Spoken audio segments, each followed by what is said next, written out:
Kardinali Robert Francis Prevost, i lindur në Chicago dhe 69 vjeç, është zgjedhur papa i ri me emrin Leoni XIV.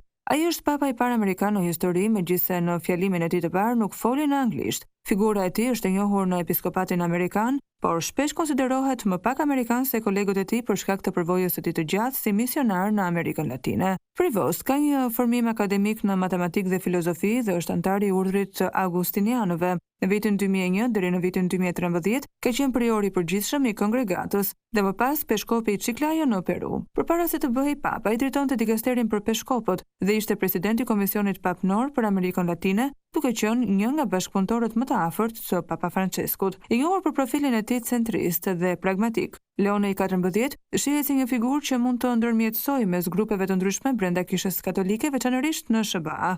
Ai ka një ndjeshmëri të veçantë ndaj çështjeve sociale dhe kulturore dhe pritet të vazhdojë në frymën e dialogut që ka karakterizuar papatin dhe paraardhësit e tij. Në fjalimin e tij të parë, ndër të tjera, papa i ri tha: "Paqja qoftë me ju." Kjo është përshëndetja e parë nga Krishti i ringjallur. Bariu i mirë, dëshiroj që paqja të arrijë në familjet tuaja, tek i gjithë populli dhe në mbar botën. Paqja qoftë me ju. Një paqe e parmatim, paqësore dhe e thjeshtë. Zoti na do të gjithëve pa kushte. Akoma e dëgjojmë në veshët tanë zërin e Papa Franceskut që bekonte Romën dhe të gjithë botën në ditën e Pashkëve. Më lejoni të vazhdoj atë bekim. Perëndia na do, Perëndia ju do të gjithëve, edhe e keqja nuk do të fitojë. Do të jemi në duart të Perëndisë, por pa frikë, të bashkuar, dorë për dorë me Perëndin dhe mes nesh do të ecim përpara. Ne jemi dishepuj të Krishtit, Krishti na paraprin. Bota ka nevojë për dritën e tij. Njerëzimi ka nevojë për të qenë në kontakt me Perëndin dhe dashurinë e tij. Na ndihmoni të ndërtojmë mura me dialogun për të qenë gjithmonë në paqe.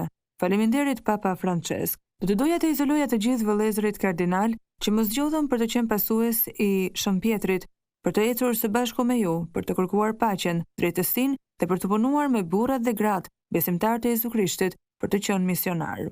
Në fund ai ka drejtuar një lutje bashkë me besimtarët, një Ave Maria, duke dhënë një indulgjencë plenare.